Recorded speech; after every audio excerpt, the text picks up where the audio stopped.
Man made crisis হয়েছে কিনা gas তেল জ্বালানি সংকটের ক্ষেত্রে, এটা আপনার ধারণা শুনতে চাই, আপনারও কি তাই মনে হচ্ছে কিনা? ধন্যবাদ আপনাকে।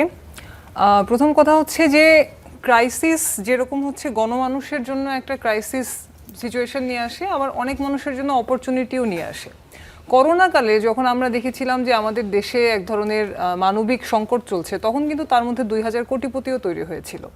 আমরা এখনও দেখছি যে যখন বিদ্যুতের এরকম একটা সংকটের চিত্র তৈরি করা হচ্ছে, তখন কিন্তু আলাপগুলি হওয়ার কথা ছিল যে সংকটটার সমাধানের রাস্তাটা কি। একটা হচ্ছে আশু সমাধানের রাস্তা কি, আর একটা হলো দীর্ঘমেয়াদী সমাধানের রাস্তা কি। কিন্তু আলাপ হচ্ছে কিন্তু ভিন্ন বিষয়। আমরা দেখছি যে মন্ত্রীও বলছেন যে বিদ্যুতের দাম তো আবার বাড়াতে হবে।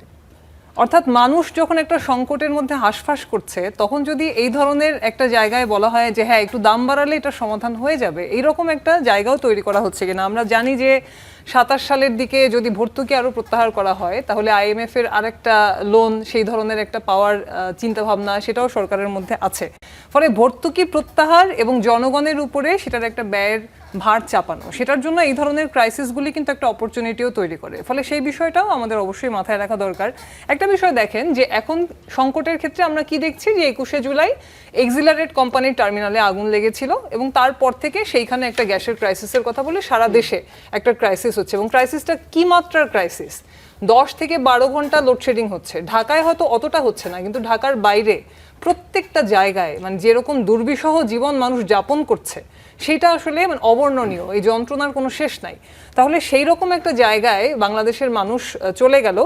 সেই ক্ষেত্রে আমরা এখন কি শুনছি যে সরকার, আমাদের প্রতিমন্ত্রী বললেন যে আরও 3টা টার্মিনাল তিনি নির্মাণের কথা ভাবছেন। অর্থাৎ 2029 সালের মধ্যে আরও 3টা টার্মিনাল করবেন। কোথায় করবেন? একটা করবেন হচ্ছে পায়রাতে, একটা করবেন হচ্ছে মংলাতে, আর একটা করবেন হচ্ছে হিরন পয়েন্টে।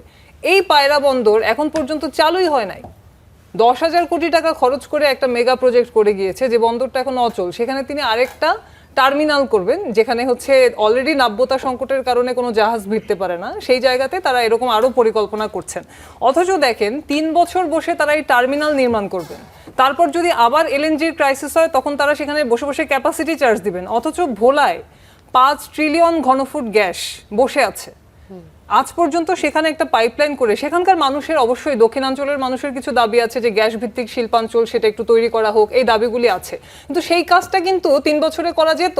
মাত্র 1200 কোটি টাকা চেয়েছিল GTCL, কিন্তু তারা কিন্তু সেই কাজটা করলো না। এবং সরকার যে বলছে ফ্যাসিবাদ এসে ফোকলা করে দিয়ে গেছে, আচ্ছা ফ্যাসিবাদ আসার আগে তার মানে বাংলাদেশের খুব দাঁতটাত ছিল, তাহলে বিবিআনার গ্যাসটা তারা রপ্তানি করতে চেয়েছিলেন কেন? তখন তো তারা বলেছিলেন যে বাংলাদেশ গ্যাসের উপর ভাসছে। আমরা এরকমও শুনছিলাম যে গ্যাস হচ্ছে এমন একটা সম্পদ, এটা মাটির নিচে বেশি দিন রাখলে এটা নাকি পচে যায়। তো এরকম কথাবার্তাও কিন্তু তখন আমরা শুনেছি। এবং তখন বিবিআনার এই গ্যাস রপ্তানির বিরুদ্ধে বামপন্থীরা তেল গ্যাস বন্দর রক্ষা জাতীয় কমিটির নেতৃত্বে লং মার্চ করে কিন্তু এই গ্যাস রপ্তানির পরিকল্পনাটা বন্ধ